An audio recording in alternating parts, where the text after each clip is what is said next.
podcast is part of the Sports Social Podcast Network. No breaks. No breaks. No fear. No fear. The official British Speedway podcast. Welcome along, I'm Ian Brannan. There's lots on the way in this week's episode. Don't miss a minute of it. We're going to be revealing the full lineup for the Sports Inshore British Final, which takes place at Belle on August the 16th. We are joined by one of the riders who makes the cut. Adam Ellis is with us throughout the show. We're also looking back at the big meeting at Monmore on Monday, featuring Wolves and Belle, with the winners going top of the table. We never really let the foot off. Like, we were always going to keep coming back, and that's what we did, and shows the team what we've got. We'll hear more from Wolves star Nick Morris, plus his boss Peter Adams. We've got Belle Director of Speedway Mark Lemon and Dan Bewley also coming up. We'll also look back at the action from last week at Overton with Simon Stead and Rob Lyon. We're also going to hear from Drew Kemp. We've got Sam Masters of Edinburgh after a big Scottish derby weekend.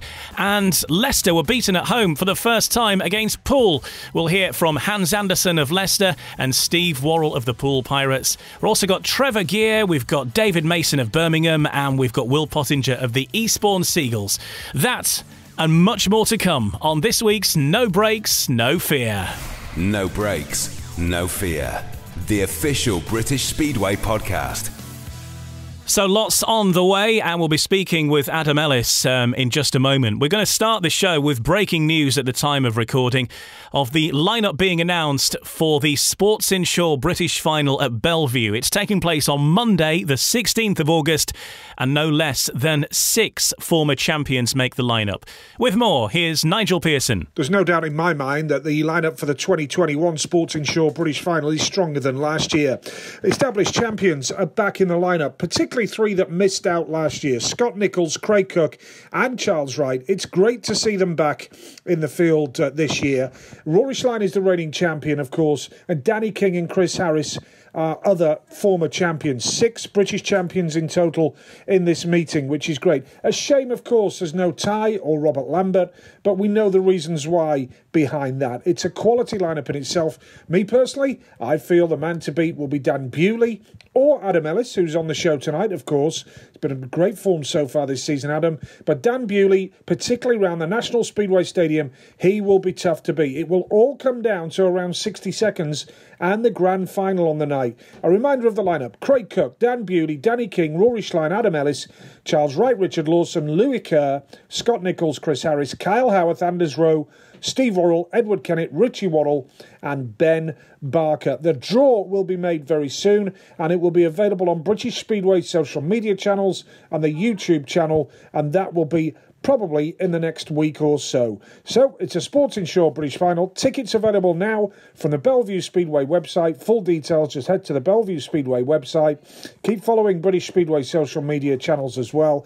It's the 2021 Sports Inshore British Final on Monday, August the 16th. Looking forward to it, and it will be the next Speedway featured on Eurosport on the TV as well. So one for the diary and not long to go.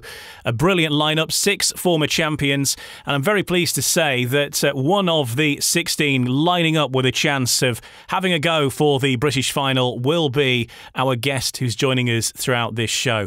A member of the squad of the Sheffield Tigers and the Scunthorpe Scorpions and Team GB, racing even as recently as last weekend in the European Pairs Championships in France. He is Adam Ellis. Welcome to No Breaks, No Fear, Adam. Hi Ian, thanks for having me on. Really looking forward to being part of the podcast. And are you in France now? What's your situation? Because you've got family in France. Your dad lives there, doesn't he? And you've spent a lot of time in France. Yeah, I'm back in France. We had the meeting on Saturday, and then I've got nothing till Friday. So it's ideal to spend some time at home. All my family's here pretty much, and my partner's here. So it's nice to catch up with friends and family during the season.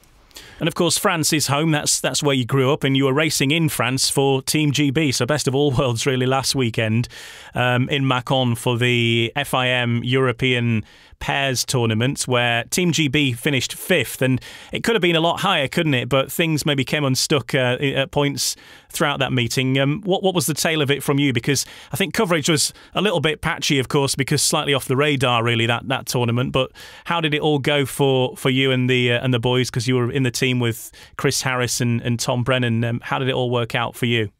It was a tough meeting, to be fair.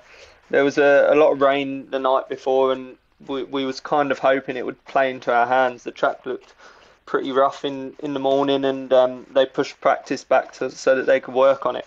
So we was feeling good, and when practice come around, the track was like concrete, and it kind of I think it suited the French more than what it would have suited us. But it was definitely a tough meeting. I'd done a few of them before in the years previous, and there wasn't the same sort of lineups as what there was in the final on Saturday. It was great for us to be involved. Since the World Cup has turned into the Speedway of Nations, it makes it really difficult for guys like us to penetrate into the GB team, and it was the perfect opportunity for us to go out there and show what we could do. It was a little bit frustrating coming 5th. I think up until the last race we could have finished 3rd, and obviously start of the day we was going out to win it, and after the first few races we realised that was going to be tricky, so we changed our objectives to a podium, which was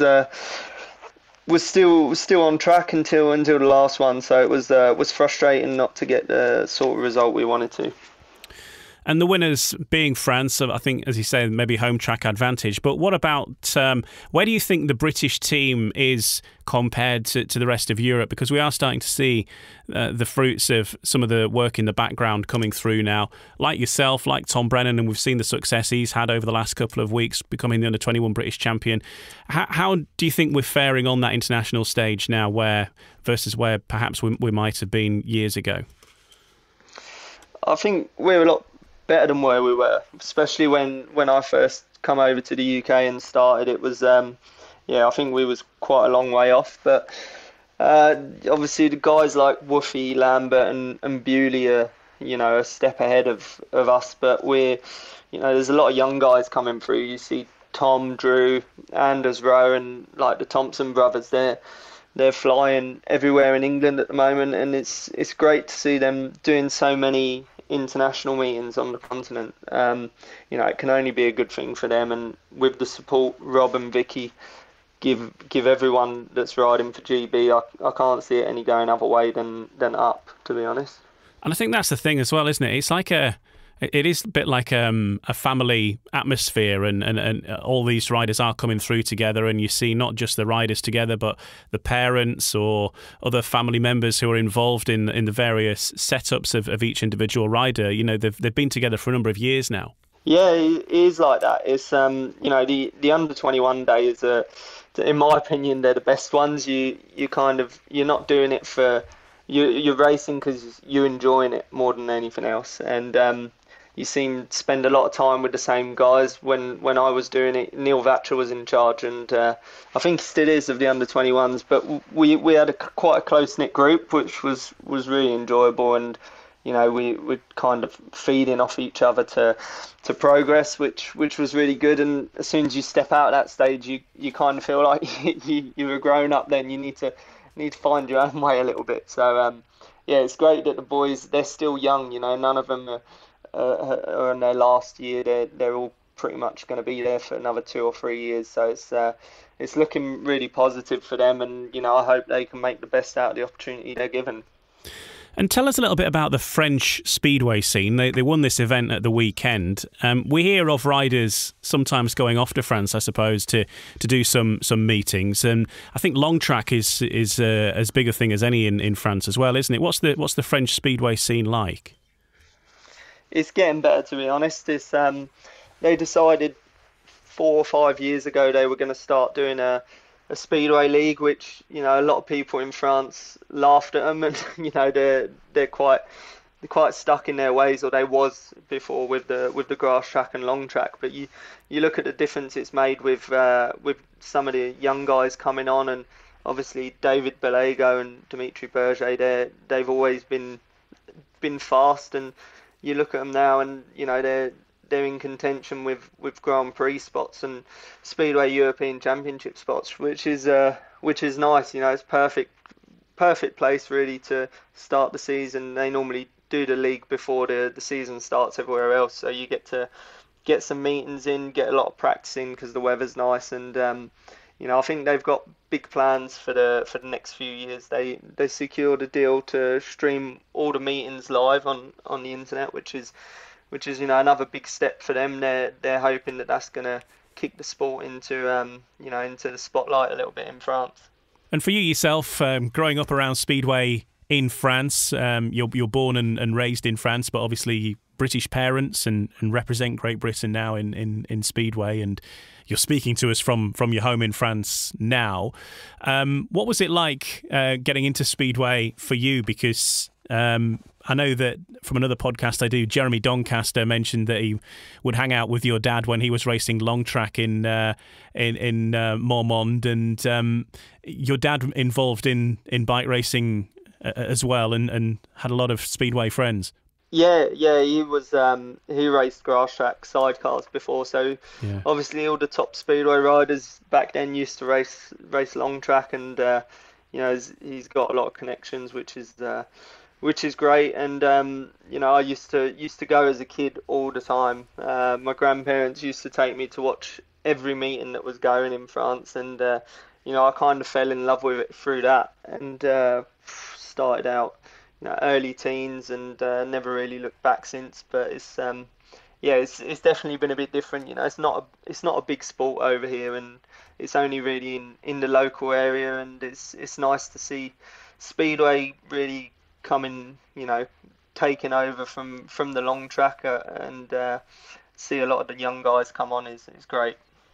Absolutely. And what about your international ambitions then? Because you've got yourself through to the Speedway GP Challenge, which is fantastic news that we've got so many representatives. And you did yours a different way because you had to go to the Italy qualifying round where you went through.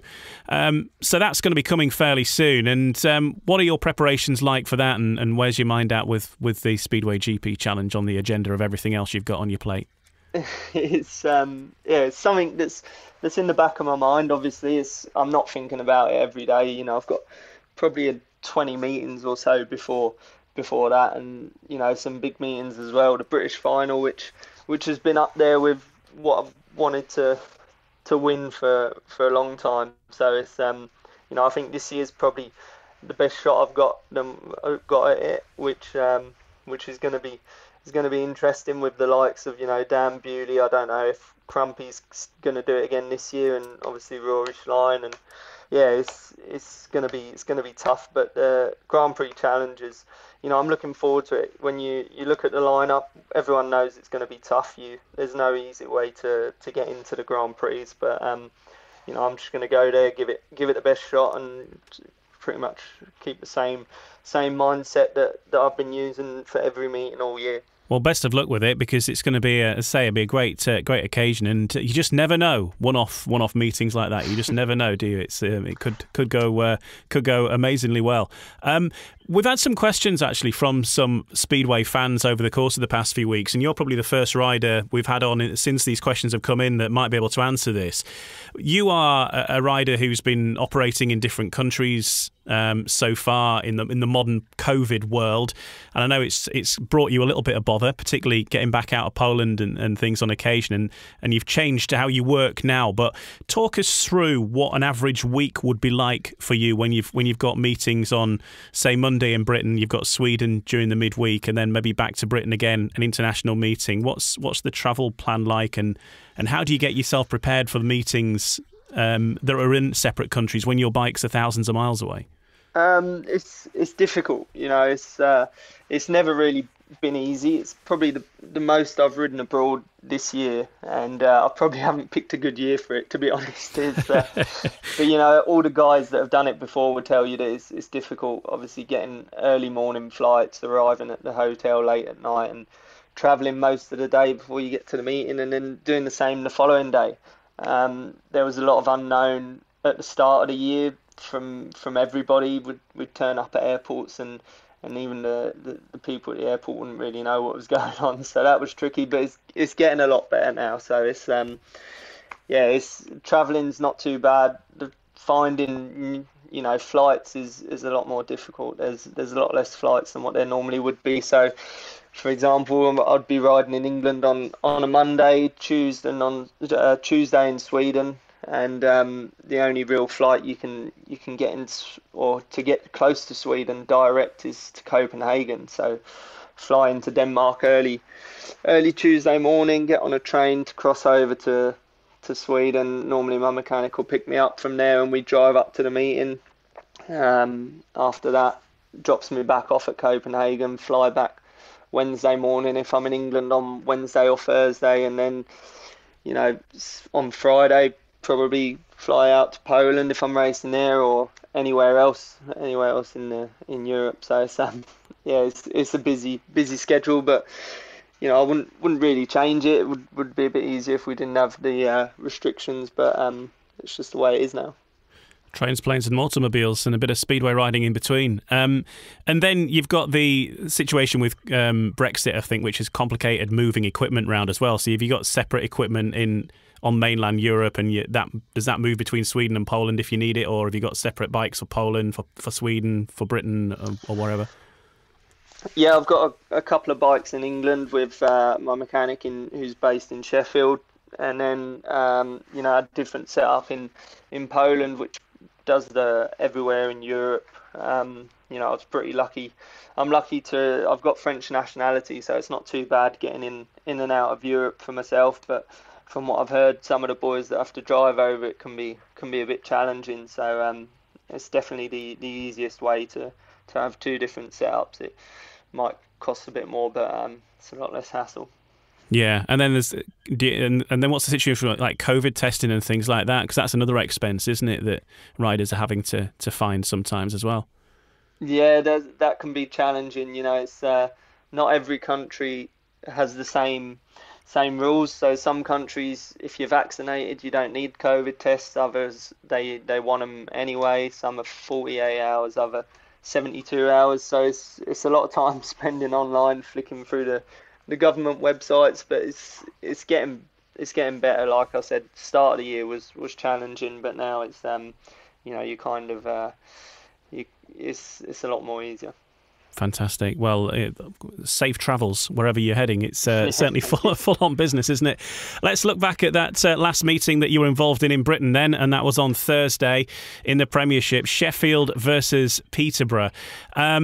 A bit of a surprise, really, because it's very rare that Sheffield get beaten on their home track, certainly this year. And it's a rare thing, I think, in many seasons. It rarely happens.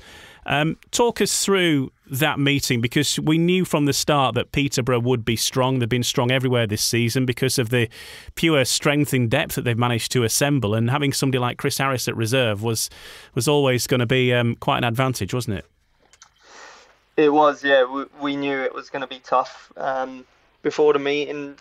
Chris is obviously better than most reserves out there. So and Sheffield suits him down to a T. So it was going to be tough, but we still thought we could come away with a result. We'd had some close meetings the weeks previously, and it was hard. We weren't all clicking, which was frustrating, but. You can't. Everyone tried 100%, which is all you can really ask for. But the Peterborough team, they've built such a good team this year, and even Jordan Palin, they found a rising star that's was relatively unknown, I think, before the season started. And you look at him now, and he's banging in points everywhere in the Championship and Premiership. So it's they've done a good job, and it was a frustrating meeting, but we need to kind of put it behind us and move on, I think. And how have you found Sheffield as your home track? Because it is a fast track, but that can also be a drawback sometimes to some riders. Maybe it's too fast on occasion, and there are certain skills, I think, to having the advantage at home as well. I mean, has it been a bit of a learning curve for you to get the best out of the track? It's definitely fast. That's one word. Yeah, that's one word you could use. It's been good. I've really enjoyed it. I hadn't been to Sheffield too much before this season, and we didn't really get much chance to practice before the first meeting. So it was a little bit unknown. But I think I saw a stat yesterday that from 5 home meetings I'd scored 56 points. So I can't really complain about about the track or my home form. I've been really enjoying it. Everyone at the club is so easy to deal with, and it feels like a big family. So it's great to be involved with Sheffield. It's a club I've always how would you say, I've always had like a lot of respect for. They seem to run it really well, and we've got a great team spirit, and it's just it's hard when it's not quite going the way you want it to as a team, and hopefully we can turn it around now. We got a couple of weeks off. We can think about it and press the reset button and start again. Well, let's see the thoughts of the Sheffield team manager Simon Stead. He was speaking after that clash against Plymouth with Ryan Guest. Well, Sheffield team boss Simon Stead got away with it the last few weeks, but tonight, first home defeat of the season. Your thoughts on that one? Obviously disappointed, but you can't dwell on it too much. It's one of those things. These sort of results are happening up and down the league for everybody.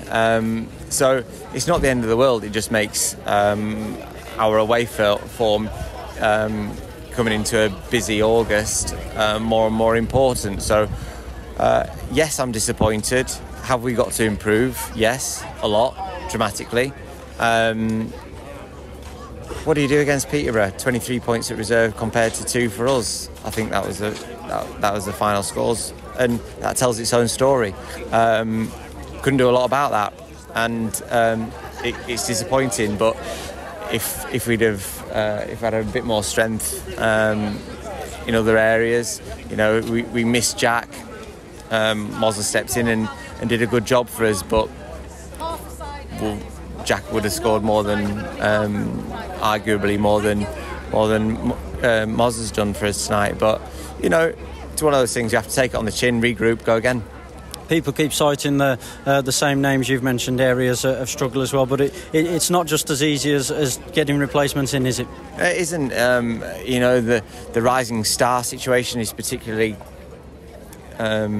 difficult for us right now. Often on Mondays and Thursdays most clubs are riding, so options are really, really limited, and that's a frustrating point, because no doubt a fit Josh Bates could be doing a really good job for us at reserve, but we haven't got him, and we haven't got him for the foreseeable. So is that something that we need to look at, and on a more something on for a more regular starter for us? I don't know. It's difficult because there's just not the replacements aren't there. So it's tough. But like I said, we're not the only club to have lost at home this year, and that's really one of the only positives that we can take out of tonight. We've just seen Peterborough get done at home, so it's not the end of the world. We have to, like I said, we have to regroup. We have to work with the lads. We have to give them the support and try and get more out of them. The big positive for Sheffield tonight, once again, the performance of Adam Ellis, both with your Sheffield team manager's hat on and your GB hat. The way he's coming on, the way he's riding consistently now must be particularly pleasing.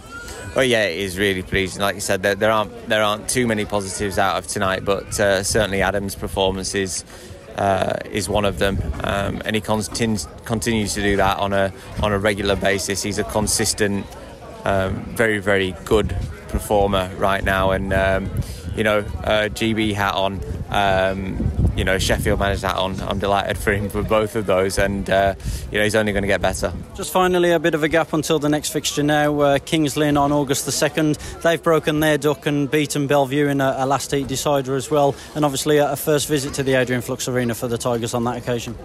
Yeah, well, like I said, there are just no easy fixtures, and Kings Lynn will be a tough test at their place, like they were here a week or so ago, and we'll be expecting a tough fixture. But we've got a little bit of time now to to regroup, and I think it's the right fixture for us at the right time, but we need to get a result out of that one. Thanks for talking to us. All right, Ryan. Thanks, mate. Sheffield team boss Simon Stead there speaking with Ryan Guest, and joining us throughout this episode this week on No Breaks, No Fear.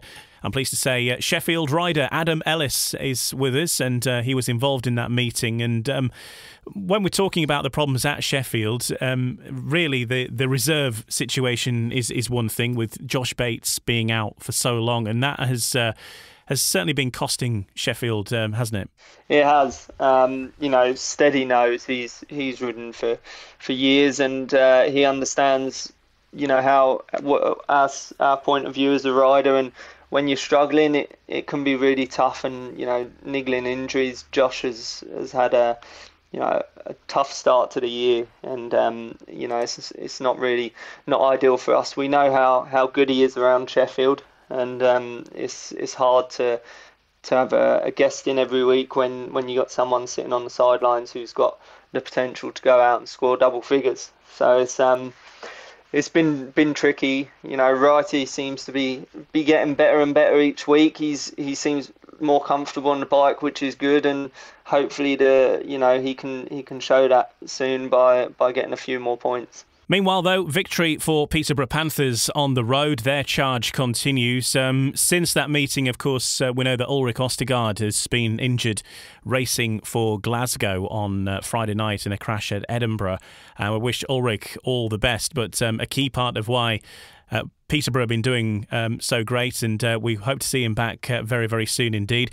Let's hear from the Peterborough team boss, Rob Lyon, after that victory at Alderton. Well, Peterborough Panthers boss Rob Lyon, after that home defeat to Bellevue on Monday, a great way to respond, picking up all 4 points here at Sheffield.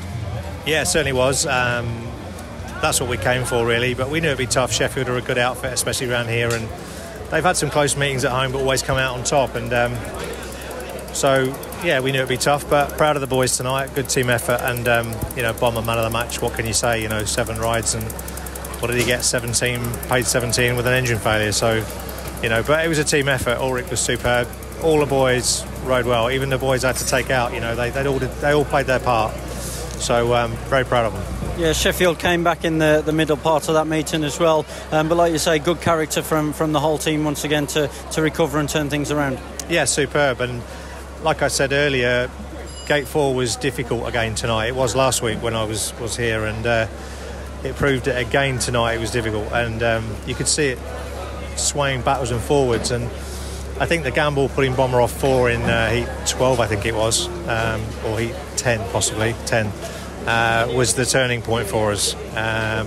Gambles sometimes pay off, and sometimes they don't, and tonight it did for us, and that was the turning point, and the boys kicked on, and 40-50 it is. Yeah, the way the Panthers have assembled the team this year, we've always spoke about how you're always going to have at least one reserve with plenty of experience, but for someone with Chris Harris's experience behind him, that certainly is a luxury from your point of view. Oh, certainly is, yeah. I mean, it's great. It's great to have that sort of quality at reserve, and like you said, and to be honest, the credit to Ulrich Ostergaard for stepping up to the plate and becoming the rider that, he was probably 10 years ago, and going straight to number 1, which someone's got to go to reserve, and whether that was Scott, Hans, Bomber, doesn't really matter.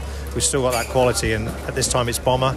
It doesn't matter who it is next month. If it's Bomber again, great, but we've got that solidity all the way through, and yeah, young Jordan rode well tonight, and it was good team performance. Yeah, and like you say, just very finally, doesn't matter who you take out, they all seem to understand that it's for the benefit of the team, and that's what team spirit's all about. It is, and we spoke about that at the start of the season, and it is a team. It's a team performance.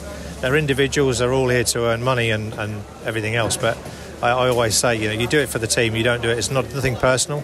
But you've got to do what's right for the team. Many thanks for your time as always, Rob. No worries. And next up for Sheffield, say you've got a bit of time off, haven't you, before you're back next in action, but a trip to Kings Lynn for yourselves next week. And obviously they've had a lot of change as well, and they're the team that currently are rooted to the bottom of the Premiership table, and surely for Sheffield and for Simon Stead and the rest of you, that you must be seeing that as an opportunity to get an away win there and get some points on the board. Yeah, we need to get a win. That's for sure. They come to our place last week and it was the last heat decider, and they ran us really close. They seem to be finding some form at the moment, which isn't ideal for us, seeing as though we haven't been there yet, and I think we're there twice in the space of a month. So I see they had their first home win last week, which is good for them, but we definitely need to go there and try and get all 4 points to stay above Ipswich and try and cement that fourth spot. But it's definitely not going to be easy. It's going to be an important month for us. I think we're facing Kings Lynn twice, Ipswich once or twice as well, and we're going to have to try and make the most of it. Well, yeah, of course, Kings Lynn also stunned Bellevue with a dramatic 46-44 victory to gain that first home win of the season last week as well. That first home match for Alex Brady, and a big surprise there for many. But as you say, a home win on board. It seems to be a thing that they've got in the groove of lately, the last heat decider, isn't it, Kings Lynn? Yeah, absolutely. They've got a lot of good riders there, which is I'm surprised they've been struggling so much. Obviously, Eric Riss has been out for a little while, and everyone knows how good he is. And they seem to be finding form. So it's definitely not going to be. They're not going to be a pushover when we go there. Bellevue are such a strong team from 1 to 7, and they can get the job done. So I think we're going to have to be on our A game. Well, the very best of luck for when that comes around, of course, and that will be next week for Kings Lynn versus Sheffield. Next, we're going to turn our attention to the action from Monday night in British Speedway's Premiership. There was only one fixture, all eyes on Monmore for Wolves versus Bellevue, and what a thriller it turned out to be as well. One of the best meetings at Monmore in years, so say some people who were there in person. We're going to hear from the Wolves boss, Peter Adams. We'll hear from Nick Morris. We'll also catch up with Mark Lemon and Dan Bewley, all on the way here on No Breaks, No Fear. No Breaks, No Fear, the official British Speedway podcast. Welcome back. I'm Ian Brannan. Our guest through this episode is the Sheffield and Scunthorpe star and Team GB rider Adam Ellis, and more from Adam coming up. First of all, we're going to have a look back at the events of Monday night in British Speedway's Premiership. It was a case of winner goes top, and Wolverhampton were the victors after a thrilling 48-42 win over Bellevue on Monday. That was watched by Ryan Guest. Well, it finished Wolverhampton 48, Bellevue 42, and it would have taken a brave betting man to predict that outcome halfway through this Premiership fixture. The Paris International Wolves, they found themselves 8 points down with 8 races gone, and their winning home run was under some severe threat, with the Aces really taking this fixture to them. The visitors had just one last place in those opening 8 races, and big 5-1s from Dan Bewley and Tom Brennan in Heat 4, and then Richie Worrall and Jai Etheridge in Heat 8 created a bit of breathing space for the men from Manchester. But you can never write off this strong-looking Wolverhampton side, who are making a habit of finding an extra gear in the second half of meetings. Nick Morris continued his fine form and was involved in both home 5-1s, which saw the Wolves pull level with just 3 heats remaining. Bewley produced a fantastic ride to take Heat 13 before Luke Becker and Ryan Douglas completed their own individual turnarounds with another important 5-1 in the penultimate race to put Peter Adams' side on the verge of victory. Bellevue still had hopes of a draw, but when Sam Masters popped out the start and charged by his rivals, it was Wolverhampton who sealed the points in one of the comebacks of the season.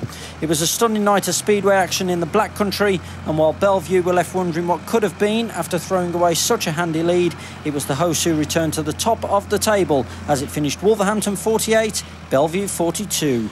Victory assured for the Wolves then, but they left it late, and it was a big comeback coming from 8 points down. Let's hear from the Wolves team boss Peter Adams on that. Yeah, they battled hard, but I mean, Bellevue were well worth a point. They contributed so much to a fabulous evening's entertainment. We have seen the Paris International Wolves come on strong in the second half of meetings plenty of times before, but like you say, to reel off 3 5-1s in that second half tonight and make that comeback, that shows a certain resilience about this team. Yeah, it's not the first time we've done that. There's a bit of a pattern developing here, and I think I was looking earlier today, I think 6 or 7 teams have lost at home in the last 10 days. So there's a bit of a thing going on there, I think, and hopefully we were able to arrest the slide and put ourselves in a very good position now at the halfway point of the season. Yeah, we'll come on to that very shortly. How important was the gate decision tonight? Obviously, Rory chose to have heat 15 going in there. Knew a former result after heat 14 would ensure that victory. Yeah, let me just say we won't do that again. No, would appear not. But like you say, half point of the season now. You've got to be more than delighted, especially sitting top of those standings as at the moment.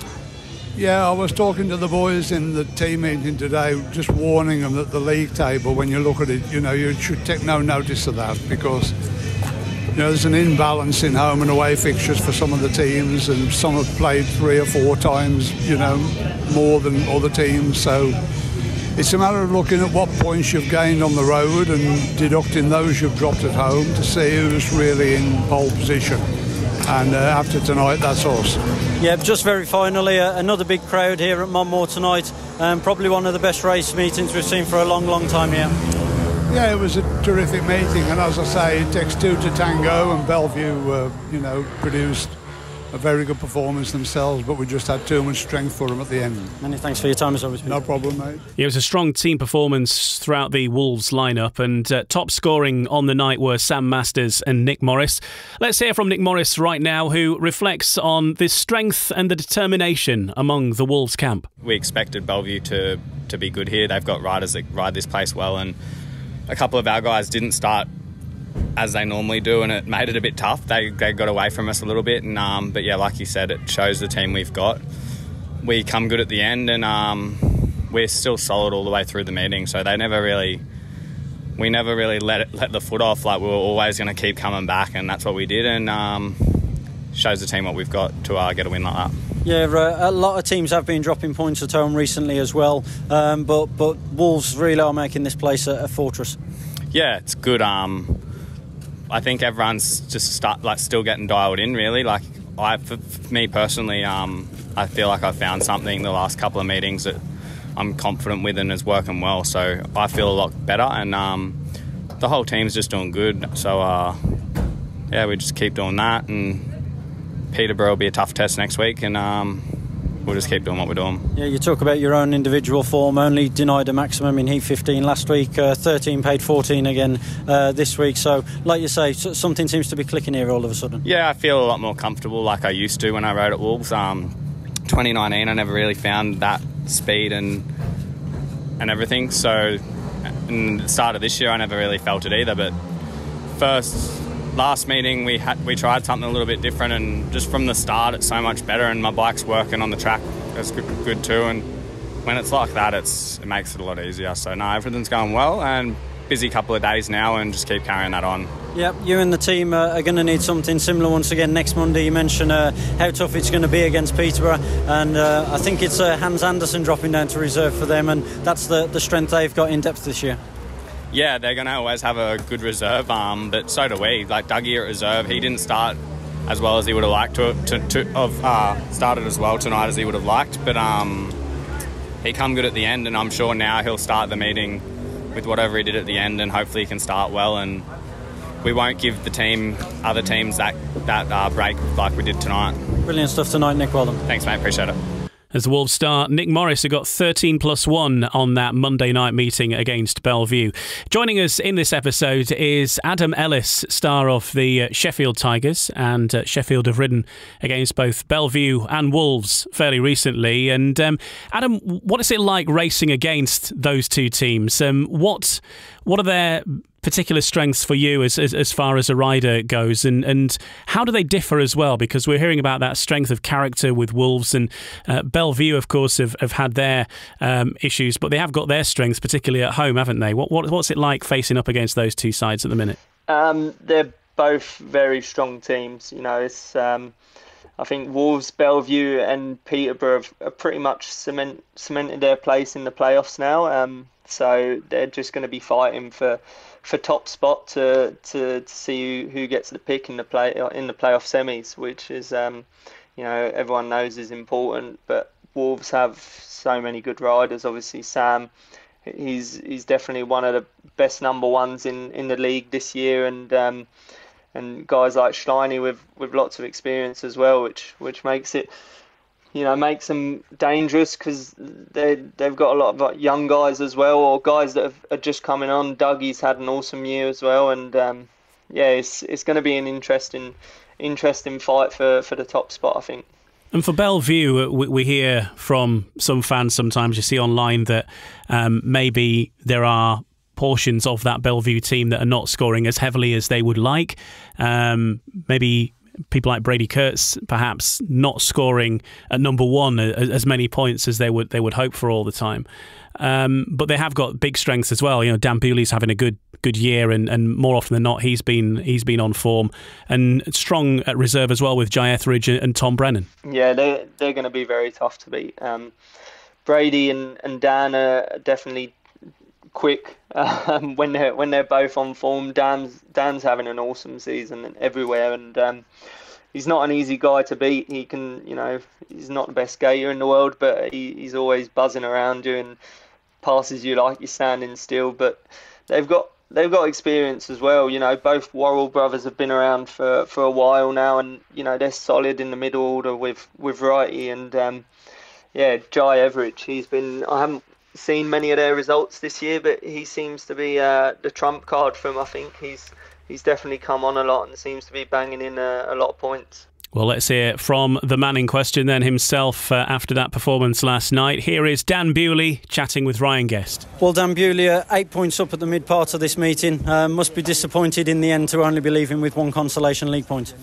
Yeah, it would have been nice to win, especially how Wolves won at ours, and it was looking good for a bit, but they fought back, and I don't know if we just dropped off a little bit towards the end, but wasn't to be. But it's good to just get a point here, after they won at our place. So not too bad of a night overall. I was going to say it's a hard one to take because of the lead that you did have, but nevertheless, when you look at Wolves' home record here at Monmouth Green, a point certainly not the worst outcome in the world. Yeah, for sure. They're always good here, and at least it makes us look a bit stronger. Come playoffs, if they're thinking, we'll pick Bellevue and get an easy win. I think we had an off night at home, and we've showed we can ride good here too. So, if they want to pick us in the playoffs, I think we're up for it, and probably they're up for it too. So, there's a lot of positives to take from tonight, and if we had this night again, maybe it could have been a win. But it wasn't a win, but a lot of positives from it. A quick word on the Monmouth Green circuit as well. Normally you see the inside line working a lot and being more favourable, but yourself in particular and some of the other boys seem to be moving out a lot wider, and some fantastic racing here tonight.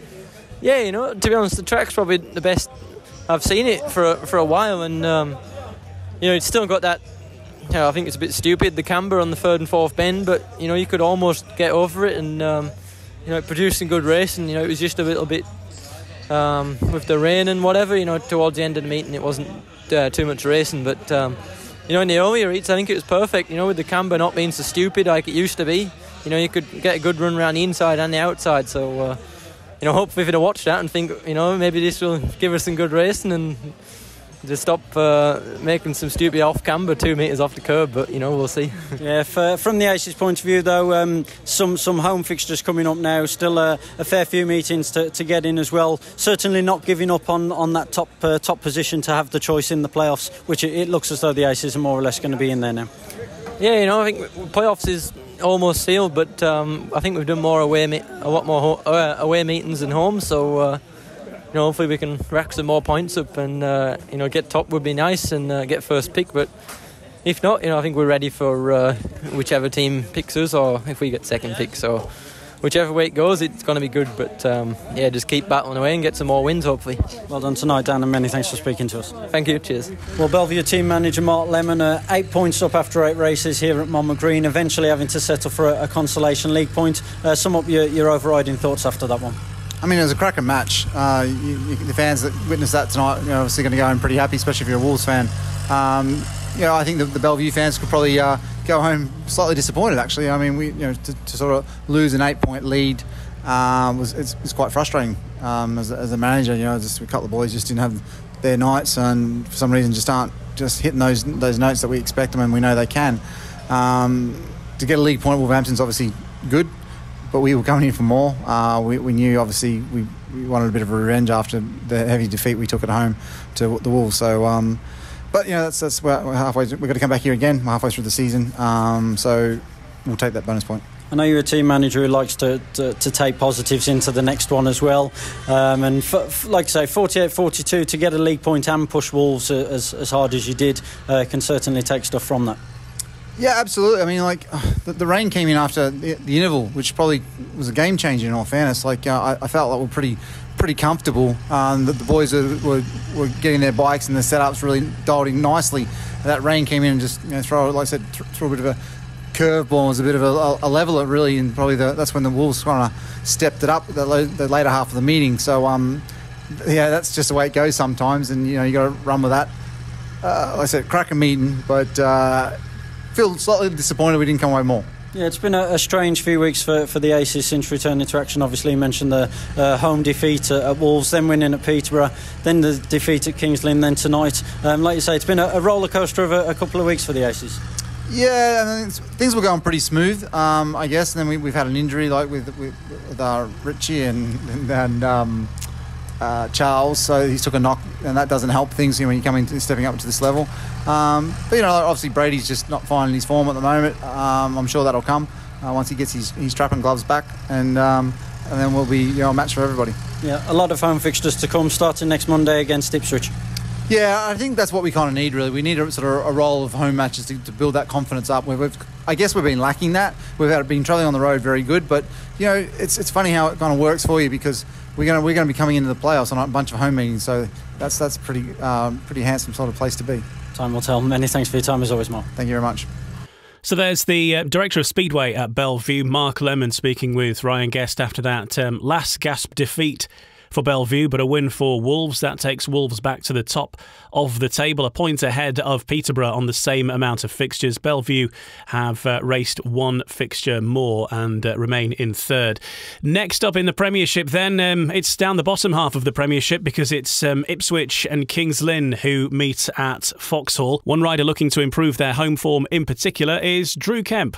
We can beat Kings Lynn round their track, so it's obviously last time they come to ours they beat us, so hopefully we'll have a full squad by then, and everyone can fire on all cylinders and yeah, get back to our winning ways. I feel like I've got my confidence back, and I feel as though I'm back to my best. So it's important to keep that going now, and like I said, and put it into my racing at Ipswich. So yeah, we'll see. So it's just like I said, the only track I seem to be struggling with around is my home track. So once we get that dialed, I'll be happy. Sheffield are wedged between those two sides. Adam Ellis, Sheffield rider, is with us, and I guess you're maybe hoping for a rain-off or something, or a draw or whatever for that one this week. Yeah, it's tough. I think Ipswich have been struggling lately. Obviously, since Crumpy's been injured, he hasn't seemed to found the form he had at the start of the year, but you can never really rule him out. He's so good. So yeah, it's gonna be an interesting one to watch. Personally, I'd like Kings Lynn to get a few points. They're not quite as close with us in the table, so it'd be nice if we could if they could nick a few points off Ipswich. but not the full four, maybe just a 3. No, probably not all 4. A draw. We'll go for a draw. Yeah, draw. Well, it could happen. And then on Monday next week, you're back in action. Kings Lynn versus Sheffield, which we've mentioned already. And at the same time, you've got Bellevue and Ipswich. Bellevue now on a run of home meetings, pretty much for the next month, really, at the National Speedway Stadium. But Ipswich started getting a bit of traction now, and how do you see them going at the National Speedway Stadium? Because we've seen that Bellevue are not unbeatable around their home track, are they? Yeah, Ipswich, they've got Cookie, who's a track specialist there pretty much. He's been riding there for a long time, so they're not going to be easy to you can't write them off. Bellevue are a strong team, but there's been quite a few shock results, I think, this year, and it's going to be a tough fight for the playoffs. But I think Ipswich are going to be going there wanting a win. They've got Kingy, who's won his British Championship there, and he's fast when he gets out in front. So it's going to be an interesting one to watch.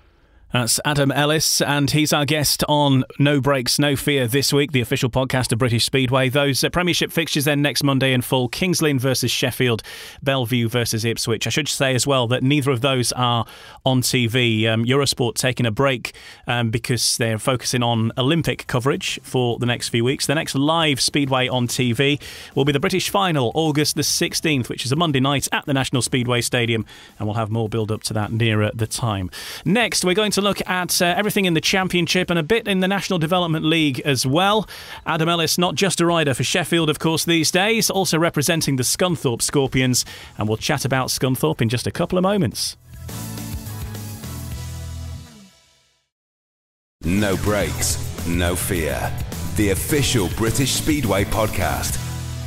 Turning our attention to the Championship and a bit about the National Development League as well. We're still going to hear from Steve Worrall, Hans Andersen, Jack Parkinson, Blackburn coming up as well, along with David Mason, Will Pottinger and Trevor Geer still to come. Adam Ellis is our guest in this episode, and Adam riding across the continent, riding in Sweden, riding for Sheffield in the Premiership, and now riding for the Scunthorpe Scorpions as well. Adam, how's it going at Scunthorpe so far? Because you were brought in there to do a particular job, and that was to help out with the away form. And you've done that in the meetings you've ridden in so far. But how's it for you, life at Scunthorpe? Yep, it's I'm really happy to be back, or to be at Scunthorpe. It's Dave and Rob told me that we needed results away from home, which is ideal. For me, I feel like I'm probably stronger away from home than at home. So it's it's a tricky track to get the hang of. I haven't had the best two meetings there, but we got such a strong team at home that we're pretty hard to beat there. Championship's pretty stacked this year with Glasgow, Edinburgh, Leicester and Poole and even Eastbourne. Some of them are outside the top four, so it's going to be a fight right down to the final weeks, I think, and we just need to keep pushing to try and stay in that top four spot. And of course, with that away form, you helped them to victory at Birmingham a week or so ago, and then you were obviously on manoeuvres in France this last weekend when Scunthorpe were beaten by Eastbourne. It was 54-36, the final score there. So that away form has been the big issue, hasn't it, really, for Scunthorpe? Because if they'd got the away form together earlier, I think they would have been in quite a commanding position by now. Yeah, it's been the trouble. I think is Birmingham was the first win of the season. It was good to get all 4 points away from home, and going to Eastbourne, I think we knew it was going to be tough. It was a struggle finding a guest. There was quite a few meetings on that weekend, especially up in Glasgow, that it made it impossible logistically to get down to for any riders guesting, and it was disappointing to see the result. I see that we started off really strong, but it was. It's always a tough place to go at Eastbourne. They've got a strong team, especially at home. So we need to try and get some more results away before the cut-off date. But you knew that Tom Brannan wasn't involved, at least. So Yeah, exactly. He's a bit of a master around there. I remember when National League days, he was good then. So I haven't seen him there for a while, but I reckon he's pretty quick. Well, another of the big fixtures from the weekend was the Scottish Derby. Friday, it was Edinburgh versus Glasgow, and Glasgow going away with the spoils there. It finished 41-43 to the Tigers, but it was abandoned after 14 heats due to a big crash in Heat 15 featuring Ulrich Ostergaard, but the result stands. And then it was all back to Ashfield on Sunday, and again it was the away team who were the victors. Glasgow 44, Edinburgh 46, a last heat decider. Sam Masters top scoring for the Monarchs, and here is the man who made the difference, speaking with Ryan Guest. Well, Sam Masters, what a roller coaster of a weekend from a Scottish Derby perspective. Obviously, the disappointment of the loss on Friday night, but what a way to respond with a rapid response and a turnaround on Sunday, winning at Glasgow. Yeah, it was. I actually thought on the way up that we'd have more of a chance at Glasgow because they have a lot of good riders at Edinburgh, and I think they're doing better. They do better at Edinburgh than what they are at Glasgow at the minute. So I was actually more confident in the away meetings. I wasn't too bothered when they did beat us, but unfortunately the meeting was stopped early because Ulrich was injured, and yeah, it was a shame that it finished that way. But Scottish Speedway was a winner in the end after the atmosphere and everything. And both tracks was pretty cool. Yeah, you say you always felt you had the chance. I guess after losing at home, though, it was always essential to get those bragging rights in the second meeting. Yeah, that's right. It's to us riders, it's not really. Obviously, when we get to the track and the atmosphere is pretty crazy, then it's a big thing. But before the meet and everything, it's just another meeting to us, really. We verse these guys anyway throughout the weeks, racing in different leagues and all that. So it's not like a massive thing to us riders at the time, but until you get to the track, then you can feel the buzz in the stadium, and the crowd's going pretty wild. So, Scottish Speedway was the winner at the end, really. It's they couldn't have had two better meetings. The atmosphere was mad, the racing was good, both tracks were really, really good, and some good racing as well. Yeah, you mentioned Scottish Speedway being the winner. A quick glance at the Championship League table. Glasgow and Edinburgh the top two at the minute, so things are going well for both camps right now. I didn't know that, so yeah, that's good. It is good for Scottish Speedway that the top two clubs are up there, and Glasgow have done so much work to that track, and you got to take your hat off to them, because probably one of the best away tracks I've been to be honest. So that was enjoyable, and just such an enjoyable weekend. And I know both teams, when we were up there, were saying the same thing. Yeah, from the Edinburgh perspective, obviously there's yourself, Richie and Josh banging in the big points. Kai Thompson's now doing that back in the main body of the team as well. But even with the three other boys slightly below par, still a bit more to come from the Monarchs, perhaps. Yeah, like Josh, myself, and Richie are doing our job, if not more, and Kai's doing more than what he's expected to. So that's been very helpful. Him backing us up there. And when Greaves been there, he's been doing his job. He might not have been scoring massive points, but he's always been either winning Heat 8 or there, or picking up the good points in Heat 8, and always turning our heats with me into a 4-2 when we're at 1 and 2. So he's doing an awesome job too, and we're missing him a little bit. He's been injured the last couple of meetings, so hopefully when he's back, then we'll be even stronger. Yeah, just finally, obviously you were there in Edinburgh's real glory days earlier on, and obviously with everything that's gone on over the last few years, they haven't been as competitive as the people who got used to in that second division, but hopefully this year things seem to be turning back in the right direction. Yeah, we've got a good team from the get-go now, and I think they've struggled with that from the start. They've always been a little bit behind to start with, and they've always been playing catch-up, but we've got a good team straight off the bat, and I think we're doing more than what people are expecting. So we all get on well. We're working as a team really good, and it's enjoyable. So I can feel that feeling that we've had back in them days, 14 and 15, when we had won the league, is kind of back there. And we'll know in September or October, whenever the playoffs are anyway. We will indeed. Many thanks for speaking to us, Sam. Thank you.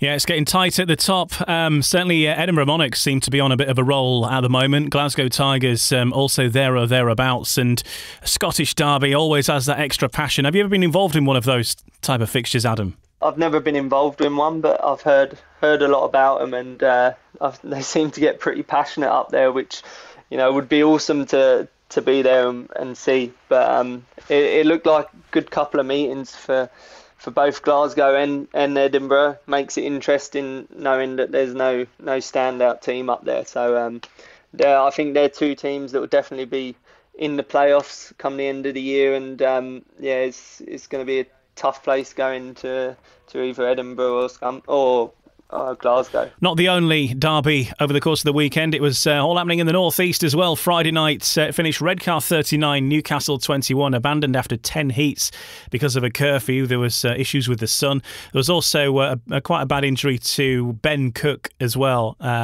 which we send our best wishes to him, as well as Ulrich Ostergaard, of course, getting injured over the course of this weekend. The result does stand, though, so Redcar won that one, and that was 3 points to them. And then the return was on Sunday at Brough Park, and that finished Newcastle 35, Redcar 55.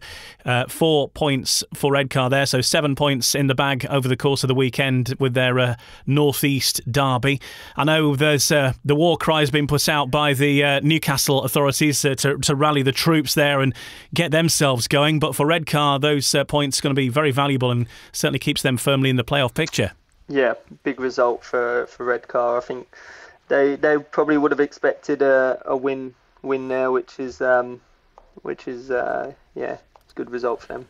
Another big result at the weekend was at the Paul Chapman & Sons Arena. Poole ending Leicester's long unbeaten home record with a hard-fought 47-43 win on Saturday night. The Pirates' first away league victory back at championship level, and they never trailed throughout a tight encounter with no more than 4 points between the sides. Let's hear from a man who bagged 14 of those points. Steve Worrall is with Dave Rowe. Steve Worrall, very impressive show, 14 points and the big Heat 15 win. Great night for Poole.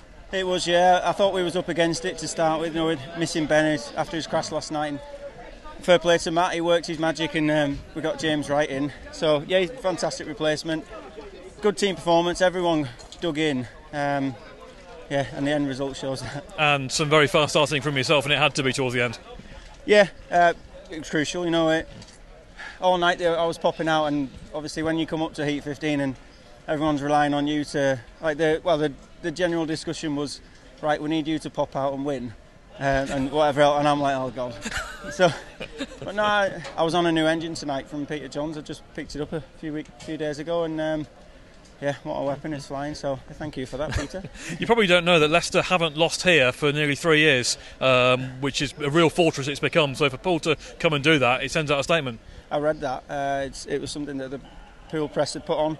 And when I saw that, I thought, really? That's a good record to have. So fair play, we've come here and took that record away from them.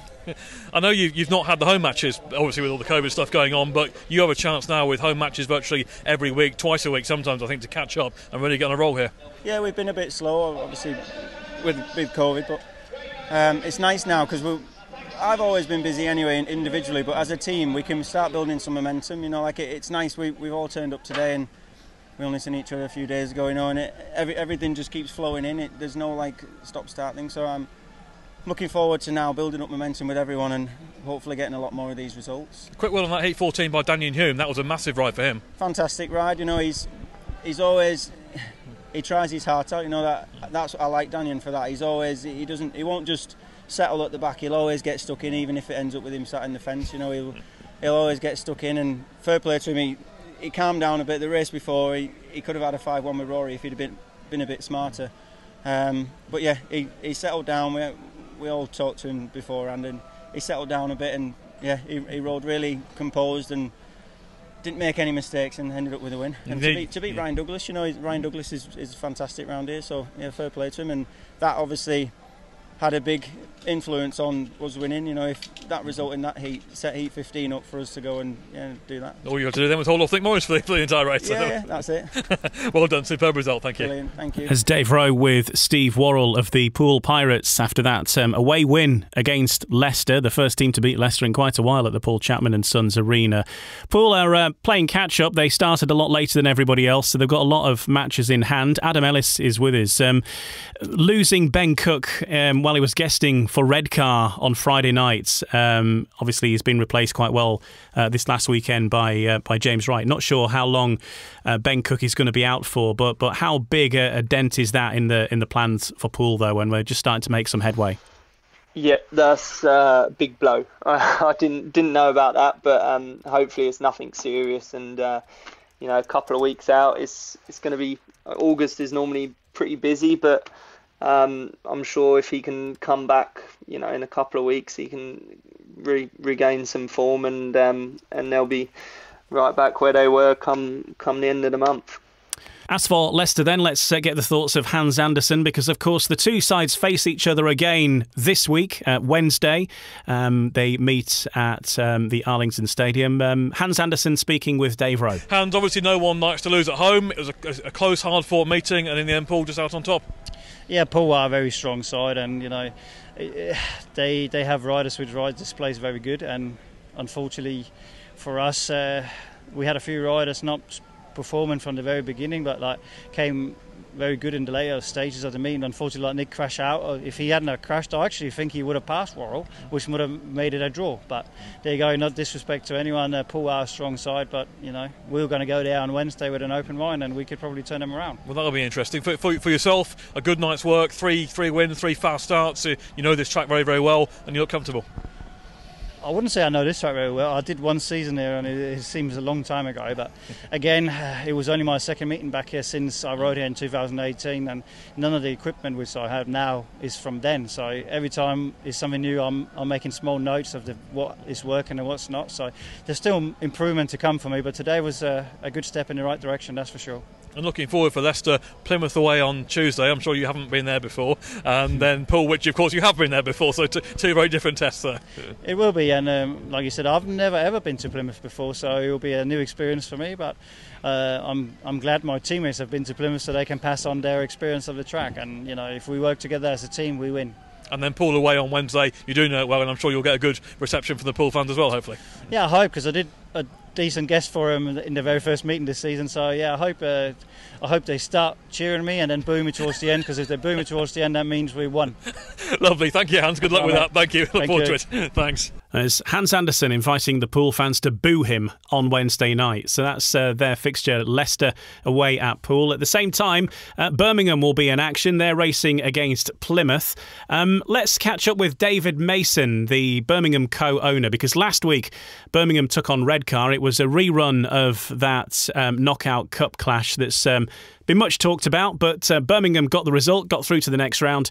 David Mason's with Ryan Guest. Well, Birmingham co-owner David Mason, Birmingham safely through to the knockout cup quarter-finals in the end with a 20-point second leg victory. Is this the night Birmingham's season really came well and truly alive? I think it had to. You know, the team just worked as a team today.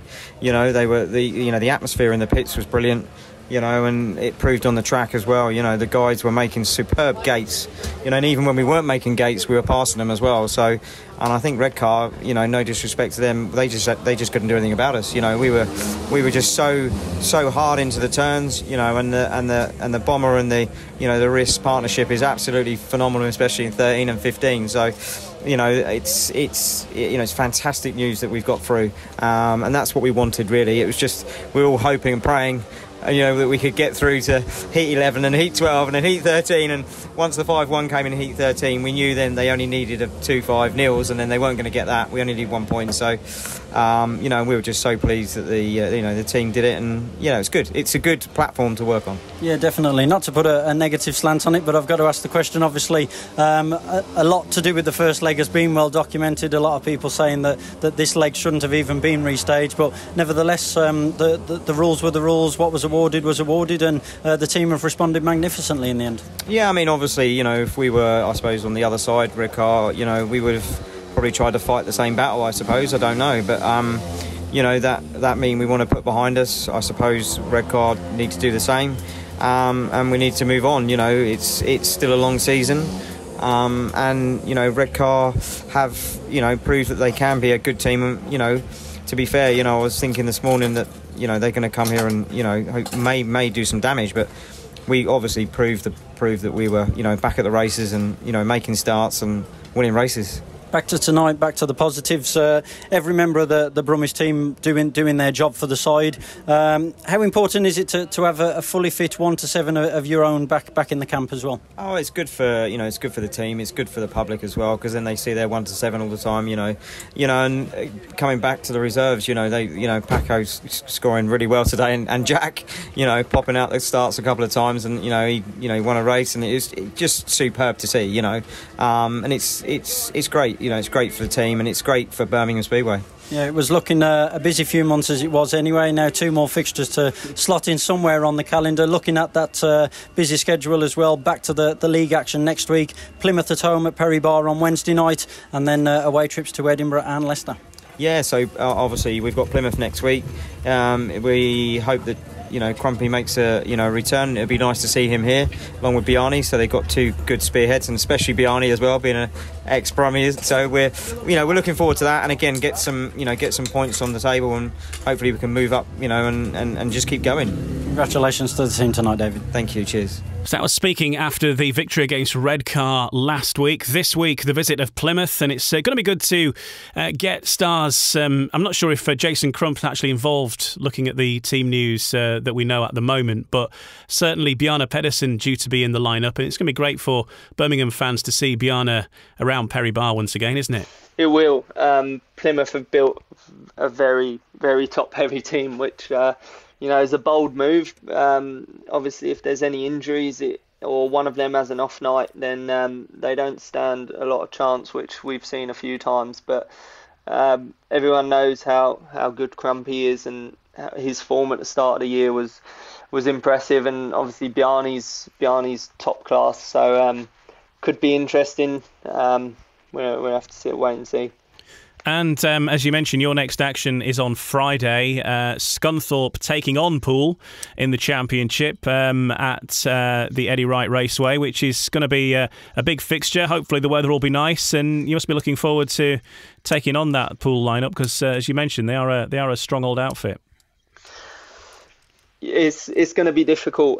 We know it's going to be tough. There's a lot of guys in the Poole team that are good around Scunthorpe. Stevie Worrall, I think he was guesting when I was away a couple of weeks ago and banged in double figures. And Danny King and Rory Schlein obviously are fast around there as well. But I think at home we can beat anyone. We got such a strong team at home. Even Jordan Palin, he's really quick around there, and I think it's going to be an interesting one. It's not going to be easy, but we definitely want to go away with all the points.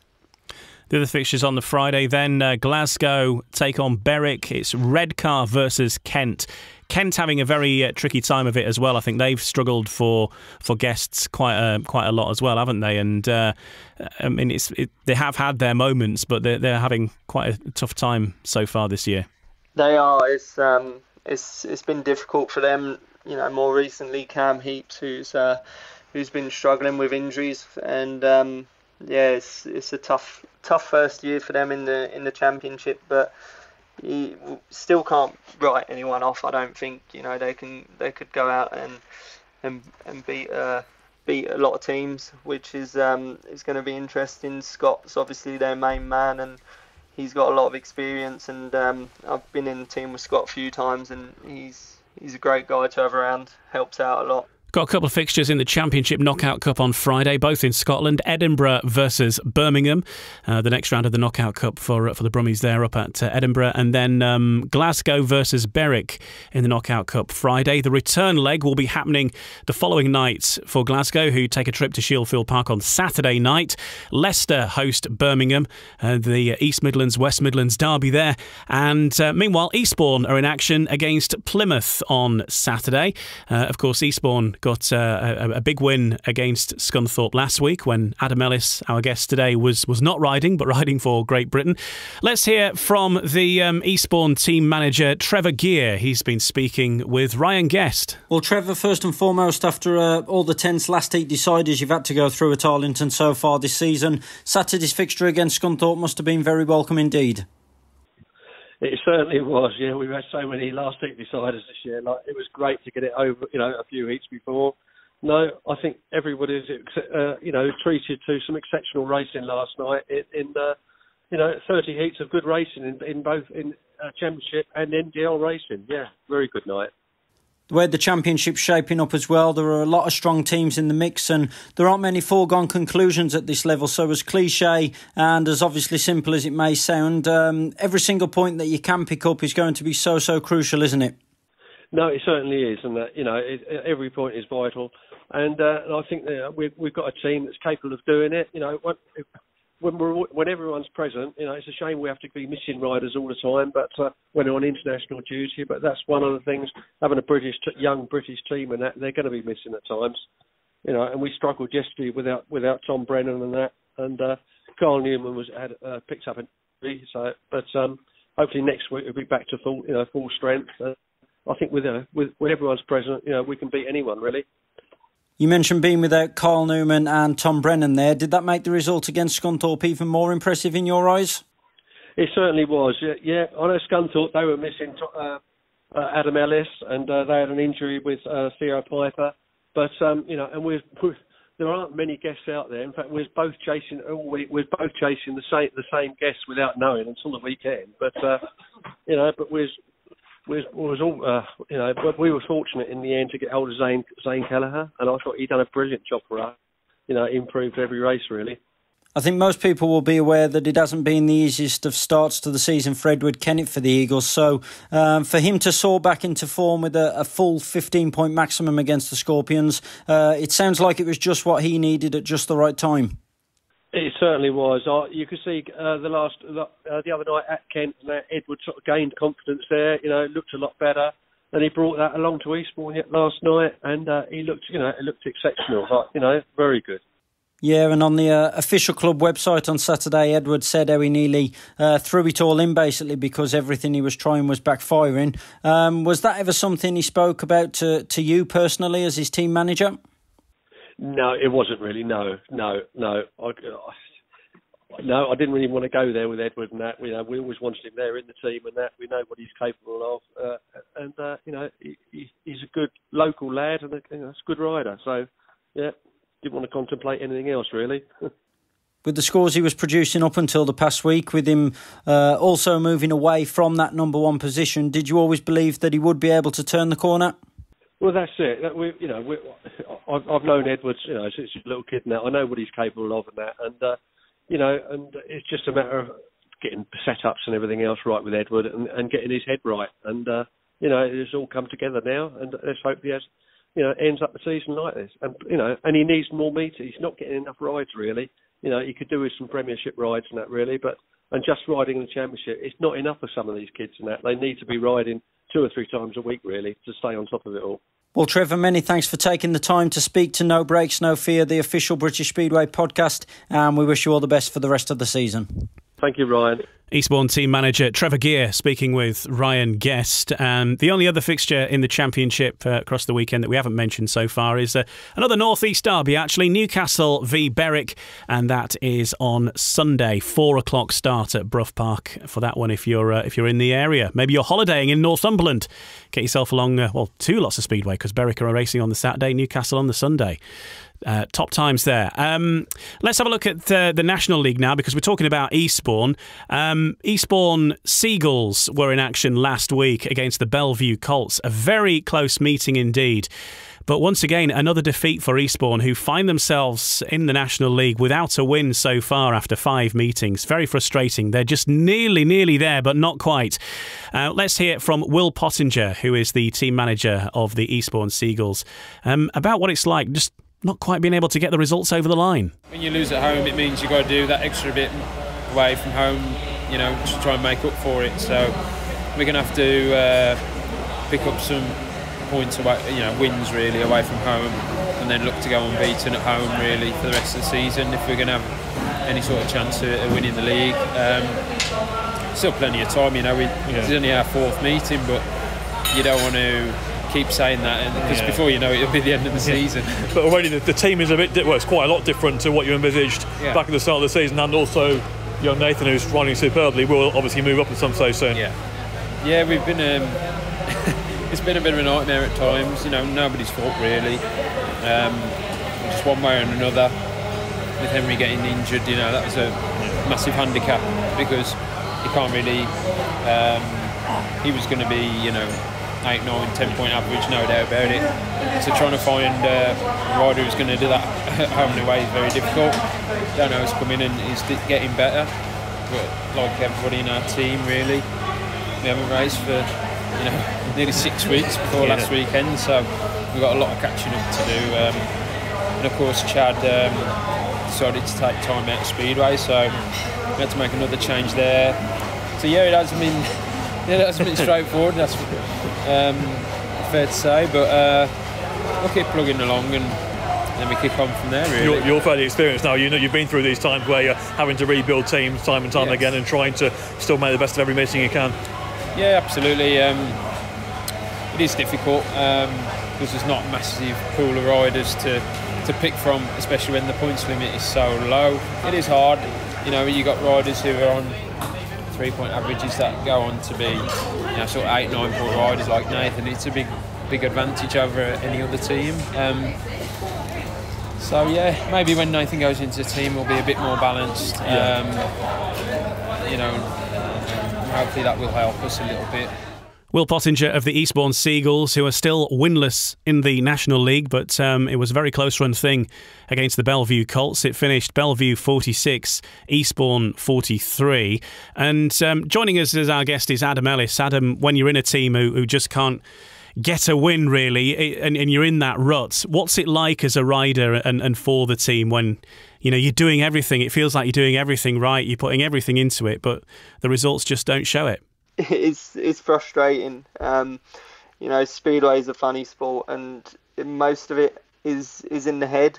And when results aren't going your way, sometimes it just seems like to get worse and worse. So it's been tough for them, but it only takes one spark. It could be one win or one heat win even to get the ball rolling, and then it can turn everything around. So hopefully for them, they can get that win soon and try and build on that. So it was 3 more points on the board for the Bellevue Colts in the National Development League. Bellevue mid-table at the moment, but they've got a few matches in hand over Berwick Bullets, who are the leaders. Let's hear from Jack Parkinson Blackburn of the Bellevue Colts now, because it's been a bit of a turbulent few years, to say the least, for him. Injuries keeping him out, losing his team place with Newcastle at the start of this season in the Championship, and one thing and another, but he does feel he's making progress. He's been speaking with Dave Rowe. Good win for the team and a good solid night's work for you as well. Yeah, it was a good night. Obviously struggled not having Sam with us, but Ben and Forbe's a bit tired tonight, but after all them rides, but yeah, we all knuckled down as a team and managed to get the win, so yeah, it's good. And your old mate Jack Smith doing a storming job there as guest. Yeah, Jack, thanks Jack as well. He come in did really well for us, so it helped us out a lot with Benji being out as well. But yeah, no, we're really happy with how tonight's gone. I think we struggled a bit last week. We didn't expect to get beaten how we did, but it's good to come back and come back and show that we can still get a win. So yeah, it's good. Slowly but surely we'll get there. And the pairing of you and Paul Bowen, 2-5-1 there, H3 and 5, that was good. Yeah, definitely. It's good to be riding with Paul, and it's build his confidence up. Them 2 wins. So it's just all learning still for us all, really. But yeah, I'm a lot happier with my starts and everything as well. So we'll get there slowly. Yeah, learning for you. I mean, it has been basically 3 years out with all the injuries and so on. It's always going to take time, but do you feel you're at a stable club here that are going to look after you and you're going to make that progress? Yeah, definitely. Coming back, it can be really frustrating, not being where you want to be, but we've got a really good backing behind us. There's no pressure on us. They just want to see us improve and get experience, really. So it's really good to have a team like this, and obviously a venue like this as well, and a track like this. I mean, you come here, who wouldn't want to ride this circuit? Exactly. I don't think I know one rider that don't like this track. So yeah, it's really good. And back here next Thursday, interesting one against Leicester with the Thompson twins. Yeah, that'll be a good meeting. So yeah, go back home and reboot, ready for next week. Superb. Thanks, Jack. Thank you. Thank you. Cheers. Jack Parkinson Blackburn there, and it has been pretty tough for him with injuries, but also losing your place in a team. And Speedway can be pretty cutthroat, can't it, Adam Ellis? That sometimes you can find yourself out of a job very short notice. If it's not for injury, it can be just for other reasons. And how is that as a rider? What's it like being a Speedway rider when you never really know what tomorrow's going to bring? Oh yeah, so it's fairly cutthroat, as some clubs are better than others, give you more time and more opportunities, but in general it doesn't matter what country you're riding in or what league you're riding in. If you're not performing, it's you're normally shown the door pretty quickly. So it would be nice if there was a bit more security in having your team spot, and I know a lot of guys have been sacked down to the numbers game, really, nothing to do with their own performance, which is is part of the sport. It's not part of the sport that I really like, but I don't know if there'll be much we can change with that. Well, Adam Ellis, it's been great speaking with you, and thanks for joining us in this episode of No Breaks, No Fear. It's been fascinating getting your thoughts on everything across British Speedway, but also an insight into your life as a Speedway rider and everything that's coming up for you with Sheffield and, of course, with Scunthorpe. Go safely, and all the best for the season, and of course particularly good luck in the British final and the Speedway GP Challenge, of course, as well. So lots for you to look forward to, and all the best of luck with it. There is. Thank you very much, Ian. Yeah, it's been great to be on. Hopefully we can keep it going and speak to you at some point soon. Absolutely. My thanks to Adam Ellis joining us on this week's episode of No Breaks, No Fear from his home in France. And we're looking forward to some great action. Of course, keep up to date with everything that's going on in British Speedway online at speedwaygb.co.uk. All the results, the fixtures, and even the full race cards marked by the referees are available as well. You can check out absolutely everything happening every single match. And of course, you can listen to all the episodes of No Breaks, No Fear as well. Because if you haven't listened to some of the older ones, while we do reference some of the matches that have been happening that week, there's some great insight from a few riders, including Sam Masters and Tom Brannan in the previous episodes. So make sure you look back through the previous episodes if you're new to us and listen to those, because there's some great insight into the life of Speedway riders in general. And we'll be back next Tuesday with another episode of No Breaks, No Fear, rounding up whatever happens over the next 7 days or so, or depends when you're listening, I suppose, but over this next week in British Speedway. No Breaks, No Fear is a Nigel Pearson Media Limited production for British Speedway. No Breaks, No Fear, the official British Speedway podcast. This podcast is part of the Sports Social Podcast Network. Sports Social Podcast Network.